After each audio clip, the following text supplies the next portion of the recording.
कळवा, खारेगाव, सह्याद्री, पारसिकनगर येथील इतर परिसरातील नागरिकांनी आपल्या घरातील 7 दिवसांचे गणपती व गौरी मातेच्या मूर्त्यांसह खारेगाव येथील कृत्रिम तलावात विधिवत पूजन करून विसर्जन करण्यात आलं। शिवसेना ज्येष्ठ नेते दशरथदादा पाटील यांनी सुरुवातीला या तलावाची निगा देखभाल व गणेश विसर्जन व्यवस्था सुरू केली होती। त्यानंतर नगरसेवक उमेश पाटील यांनी नगरसेवक झाल्यापासून या खारेगाव तलावाचे सुशोभीकरण असो किंवा कृत्रिम तलाव असो विविध उपक्रम राबवले। अजूनही हे असेच उपक्रम राबवत गौरी गणपतीचं खारेगाव तलावामध्ये मोठ्या प्रमाणामध्ये विसर्जन करण्यात आलं। यावेळी ठाणे महानगरपालिका, अग्निशामक दल तसेच नगरसेवक उमेश पाटील यांच्या वतीने भाविक भक्तांचं गौरी गणपती मूर्ती विसर्जन व्यवस्थित व्हावे याकरिता चोख व्यवस्था करण्यात आली होती। यावेळी दशरथ पाटील यांच्या घरच्या गौरी गणपतीचंही वाजत गाजत विसर्जन मिरवणूक काढण्यात आली। आरती करून विसर्जन मिरवणुकीत संपूर्ण पाटील कुटुंबियांनी मोठ्या संख्येने सहभाग घेतला। यावेळी शिवसेना ज्येष्ठ नेते दशरथ पाटील, नगरसेवक उमेश पाटील, युवा नेते राकेश पाटील, समाजसेविका रचना पाटील, रवींद्र पाटील, उद्योजक जगदीश पाटील, संदीप पाटील, उद्योजक सचिन पाटील, जय पाटील, आतिश पाटील, राहुल पाटील, पूनम पाटील कुटुंबीय मोठ्या संख्येने उपस्थित होते। यावेळी नगरसेवक उमेश काशीनाथ पाटील यांनी माध्यमांशी बोलताना याबाबतची अधिक माहिती दिली आहे।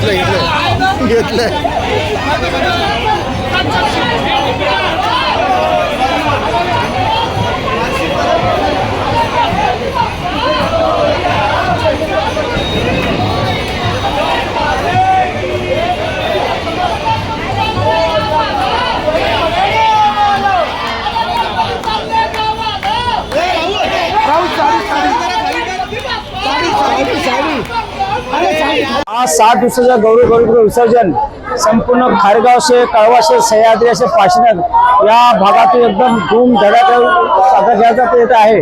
आपण बघता शासनाने जी.आर. काढले तर कृत्रिम तलाव जे आहेत ठाणे शहरामध्ये 6 फूटची जे मूर्त्या आहेत त्या समुद्र किनारी विसर्जन येतील आणि जे कृत्रिम तलाव ठाणे महानगरपालिका त्या संपूर्ण कृत्रिम तलाव विसर्जन करायचं आहे। आपण बघता आज 4 वाजल्यापासून गौरी गणपतीच्या उत्सव सगळे लोक येतात। आज माझ्या माहितीनुसार आज खारेगाव तलाव जो आहे ते दादांनी परंपरा सुरू केली, कृत्रिम तलाव जो बांधलेला आहे 2008ला मी नगरसेवक असताना तो तलाव बांधला गेला आणि आज या तलावाचा मला कुटुंबात जास्त फायदा होत आहे। आज माझ्या माहितीनुसार 450 ते 500 गणपती उत्सव होत आहेत। आताशे 9 वाजलेले आहेत, पण माझ्या माहितीनुसार 11 साड्यापर्यंत 750 ते 800 गणपती उत्सव होत आहेत। मी सर्व भक्तजनांचा या शांततेने सर्व गणपती साजरा होत असताना मी ठाणे महानगरचे अधिकारी वर्ग असतील, पोलीस खात्याचे अधिकारी वर्ग असतील, आमचे फायर ब्रिगेडचे अधिकारी असतील, सर्व भक्तजनांना मी गणपतीच्या खूप शुभेच्छा देतो।